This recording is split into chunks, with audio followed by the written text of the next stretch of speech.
Hi, my name is Lori Singleton Cash, and I've chosen to present the topic of how to avoid compassion fatigue and burnout in nursing.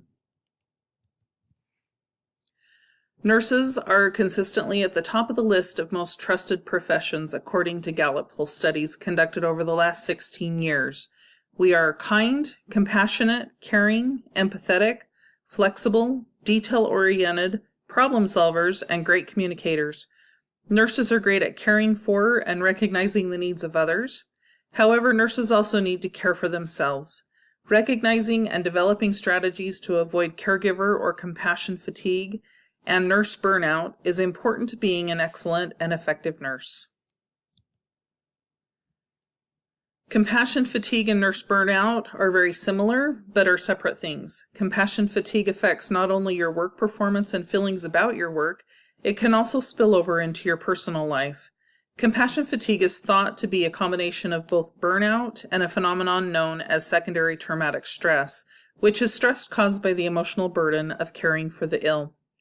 Nurse burnout primarily affects your performance and feelings toward your work.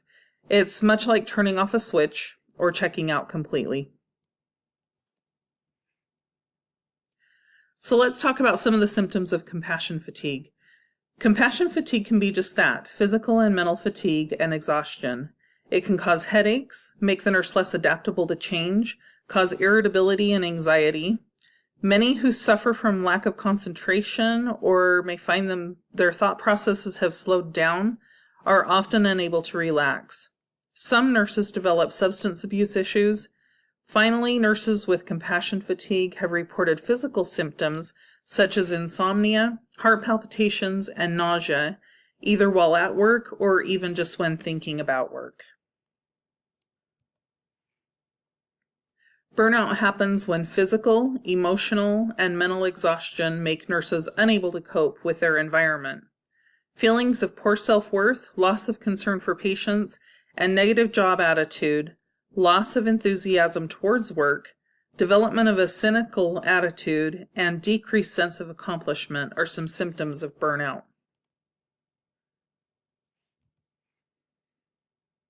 So what can we do? It is thought that nurses who are more resilient are less prone to suffer from compassion fatigue and burnout. Traits of people who are more resilient are that they tend to be more optimistic, they're hopeful, tending to have a more positive outlook on their future. They're hardy and non-judgmental, they have a strong support system, and they place high importance on self-care. They're good at self-calming, and they are also able to talk about their emotions, which is really important. So what are some things we can do to become more resilient? We can start with our self-care. Exercise, eating healthy, getting more sleep, taking a vacation, and taking time out for a massage are all great self-care practices. How about stress reduction, at work and at home? Do we take too much on? Can we delegate tasks more and free up more time? As nurses, we feel like we need to do it all. We can also meditate, do yoga, participate in activities that we enjoy, and activities that help us relax. Sometimes we just need to talk it out. Because we are so hyper-aware of HIPAA rules and regulations, finding a coworker or a colleague who knows what we're going through and letting them know how we are feeling can be really helpful. Find ways to decrease negativity in your life. Don't get down on yourself. Practicing positive self-talk and affirmations will help change negative attitudes and patterns in your thinking.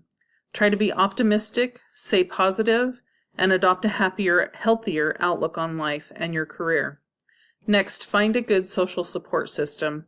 Family and friends can support you in your personal life. Allow coworkers and colleagues to lend you support and understanding too. Last, seek counseling when necessary. Being able to talk things through with a non-judgmental third party can be liberating. They may also give you coping strategies and techniques to help you deal with the symptoms you might be experiencing. Here's a quote I found that I think pertains to this topic. Balance is a feeling derived from being whole and complete. It's a sense of harmony. It is essential to maintaining quality in life and in work. Thank you.